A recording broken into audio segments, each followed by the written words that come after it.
Ya, muy buenas noches, mi nombre es Miriam Herrera, estudiante de la Universidad Central del Ecuador. El motivo de esta entrevista es para hablar sobre el habla en el contexto educativo.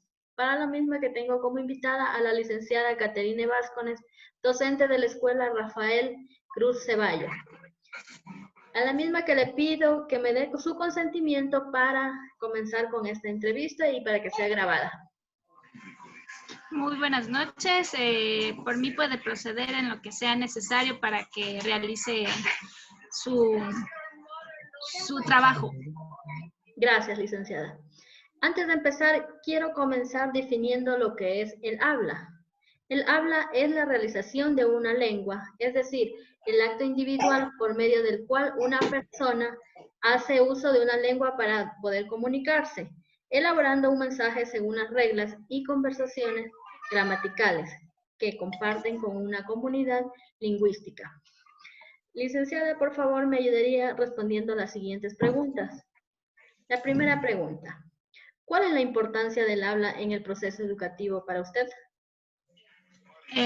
Bueno, para mí el habla es uno de los procesos fundamentales en un ser humano, ya que como usted lo acabó de mencionar en la definición que lo hacía, es uno de los medios por donde nosotros nos comunicamos.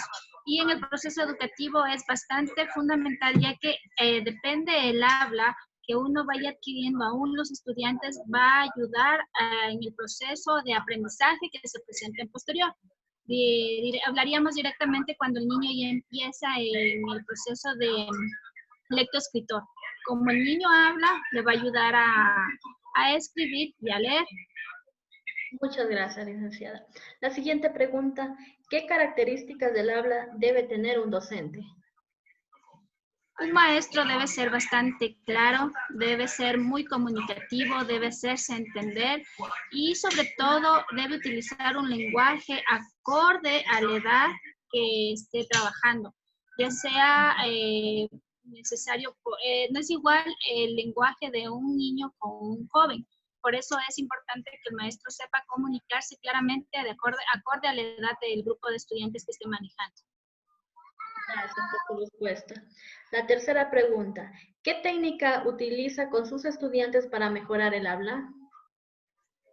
Principalmente cuando he encontrado o he tenido estudiantes que han tenido dificultades con el habla, se ha utilizado un poco de estrategias, ejercicios labiales, linguales, ejercicios con lo que es gestualidad, y también se utiliza mucho, he usado lo que es el tratar de relacionar la palabra o el fonema con algún gráfico, de tal forma que el niño o el estudiante pueda ir relacionando de mejor manera las palabras con lo que se quiere comunicar.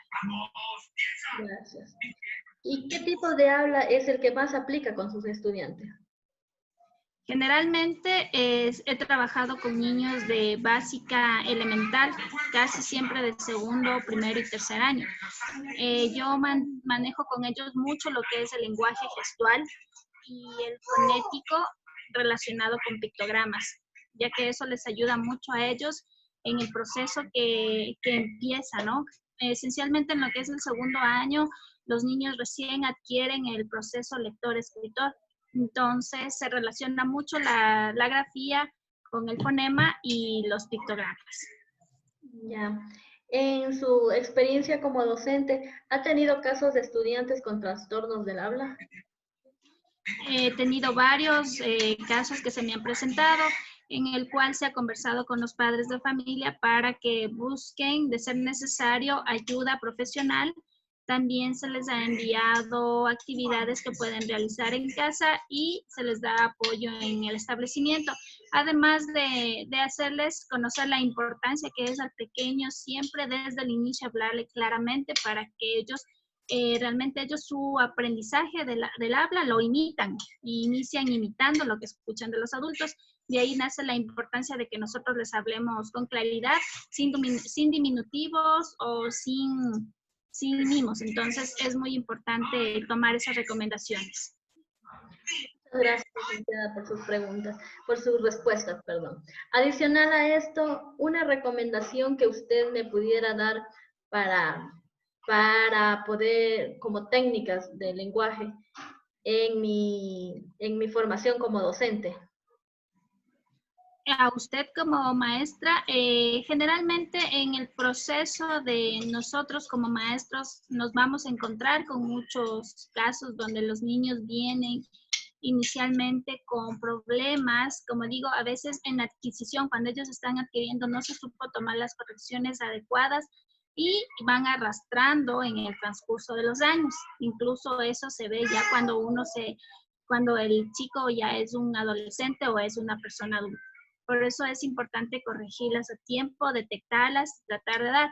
En los pequeños, como mi experiencia ha sido más con estudiantes de más o menos de 6 a 9 años, siempre se ha trabajado por decir algo muy casero, la utilización de ejercicios de lengua, el tratar de tocarse la quijada, la nariz, usar leche en polvo, de pronto el manjar, alimentos que queden, que se peguen al paladar para que el niño pueda con la lengua ir tratando de quitarse los residuos de tal manera que se pueda ejercitar la lengua.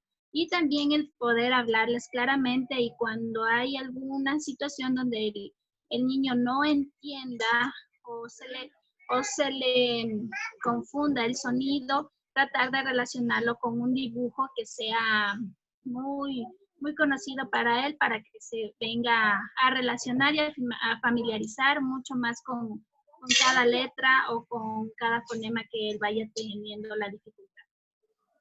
Muchas gracias, licenciada, por su aporte, por su ayuda, por colaborar conmigo. Esto es todo en cuanto a la entrevista. Le agradezco por su ayuda. Igualmente, gracias por la invitación y con gusto colaborar y ayudar en lo que de mi parte se pueda. Muchas gracias. Gracias. Hasta luego. Hasta luego.